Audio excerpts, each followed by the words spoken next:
Leçon de l'école du sabbat, vendredi 29 septembre 2023. Réflexion avancée. Réflexion avancée. Nous concluons en méditant sur Ephésiens 6, où nous découvrons que nous, l'Église, sommes l'armée de paix de Dieu. Dans Ephésiens, Paul dépeint l'Église comme le corps de Christ. Ephésiens 1, le verset 22 à 23. Ephésiens 4, le verset 11 à 16. Le temple de Dieu. Ephésiens 2, le verset 19 à 22. Et en tant qu'épouse de Christ. Ephésiens 5, le verset 21 à 33. Dans Ephésiens 6, le verset 10 à 20, Paul décrit l'Église comme l'armée de Dieu et fait un appel vigoureux aux armes. C'est un passage qui a beaucoup d'avantages et risque d'être mal compris. Nous pourrions mal comprendre les paroles de Paul comme étant un appel à prendre les armes militaires ou à être agressif dans nos relations avec les autres. Cependant, Paul met l'accent sur l'unité, les paroles édifiantes et la tendresse, voire en particulier Ephésiens 4, le verset 25 au chapitre 5, le verset 2. Il décrit la bonne nouvelle de Dieu comme l'évangile de paix, Ephésiens 6, le verset 15. À travers cette métaphore militaire vivante, l'Église n'est pas exhortée à faire la guerre au sens traditionnel du terme. Au contraire, nous devons faire la paix dans le combat spirituel contre le mal. Paul entre sur le champ de bataille du grand conflit et nous appelle à nous enrôler dans l'armée de Dieu. Nous devons le faire avec une évaluation réaliste de l'ennemi en vue, car il ne faut pas sous-estimer les forces déployées contre nous. Nous n'affrontons pas de simples ennemis humains, mais des esprits méchants dans les lieux célestes. Ephésiens 6, le verset 12. Dirigés par un général rusé, le diable. Ephésiens 6, le verset 11. Cependant, nous ne devons pas être intimidés par nos ennemis, car Dieu est avec nous dans le combat. Ephésiens 6, le verset 10.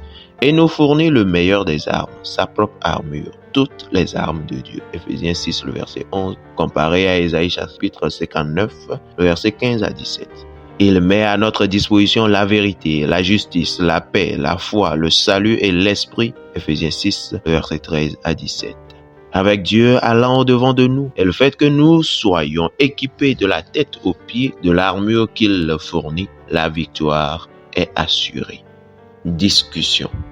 1. Bien que nous ne soyons pas sauvés par nos œuvres, que veut dire Paul quand il écrit que nous avons été créés en Christ pour de bonnes œuvres que Dieu a préparées d'avance afin que nous les pratiquions? Ephésiens 2, le verset 10. Quel est donc le but de nos bonnes œuvres? 2. Paul écrit, je cite, « Or à celui qui peut faire, par la puissance qui agit en nous, infiniment au-delà de tout ce que nous demandons ou pensons. » Ephésiens 3, le verset 20. Quelle est la puissance qui agit en nous et comment cette puissance devrait-elle se manifester dans nos vies?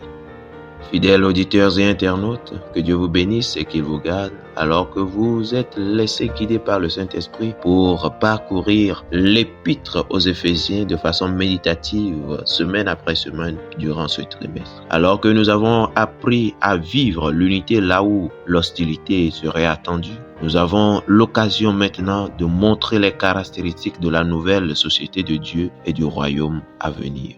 Vivons comme étant le corps de Christ, le temple du Dieu vivant, l'épouse de Christ, l'armée de Christ, armée pour aller dans cette bataille contre le mal et vaincre par la puissance de Jésus-Christ pour être des gens qui manifestent de l'amour, de l'unité, de la communion, la cohésion dans nos familles, dans nos relations avec les autres, dans nos relations à l'Église et surtout dans notre relation avec Christ pour ainsi devenir un disciple parfait. Alors que le livre d'Éphésiens nous a donc parlé des moments comme le nôtre où l'attrait du monde et le temps qui passe menacent d'émousser le discipulat chrétien, puissions être de bons disciples de Christ au nom de Jésus. Amen.